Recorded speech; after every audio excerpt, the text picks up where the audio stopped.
आज आज या इथे महाराष्ट्रामध्ये खरं म्हणजे ही जी युती आहे ती आजची नाही, ही बाबासाहेबांपासून प्रबोधनकार ठाकरेंपासून ही सुरुवात झालेली युती आहे.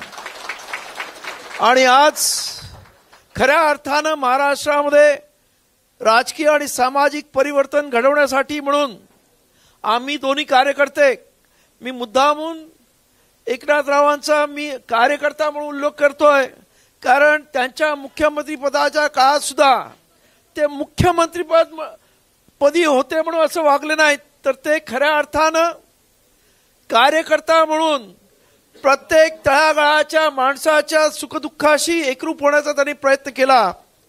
आणि अशा या कार्यकर्त्याबरोबर या देशामधला आणि महाराष्ट्रातला असणारा प्रचंड मोठा आंबेडकरी समाज आहे, जो आजपर्यंत अनेक वर्ष रस्त्यावरची लढाई लढत आला, परंतु कार्यकर्त्याला आतापर्यंत काही मिळालं नाही. तर या कार्यकर्त्याला या ज्या सध्याच्या होणाऱ्या स्थानिक इलेक्शन्समध्ये कुठेतरी आंबेडकरी कार्यकर्त्याला सुद्धा सत्तेचा लाभ व्हावा, यासाठी म्हणून आम्ही दोघांनी एकत्र येण्याचं ठरवलं. आणि आज मला आनंद वाटतोय की एवढ्या मोठ्या संख्येने आज कार्यकर्ते आलेत. आणि मला पूर्ण खात्री आहे की याच्यामुळे या महाराष्ट्रामधलं हे संपूर्ण सामाजिक आणि राजकीय जीवन ढळून निघाल्याशिवाय राहणार नाही. आणि एक प्रकारे खरं म्हणजे काही जण मला असं म्हणतील की त्यांचे विचार आणि आमचे विचार, तर पहिल्यांदा मी सांगतो की या देशामधला प्रत्येक माणूस हा बाबासाहेबांच्या विचाराने चालतो, त्याच्या घटनेवरती चालतो.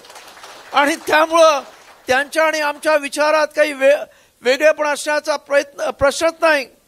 आणि त्याच्या पलीकडे जाऊन सांगतो, मुख्यमंत्री पदाच्या काळामध्ये मागच्या वर्षी त्यांनी बौद्ध धर्मातला अत्यंत महत्त्वाचं म्हणजे वर्षावास, त्यावेळेस खास 50 आमच्या भंतेजींना बोलून त्या मुख्यमंत्र्यांच्या वरच्या निवासस्थानी त्यांचं अत्यंत चांगल्या पद्धतीने भोजनदान दिलं. खऱ्या अर्थाने हे पहिल्यांदा महाराष्ट्राच्या इतिहासामध्ये घडलेलं आहे.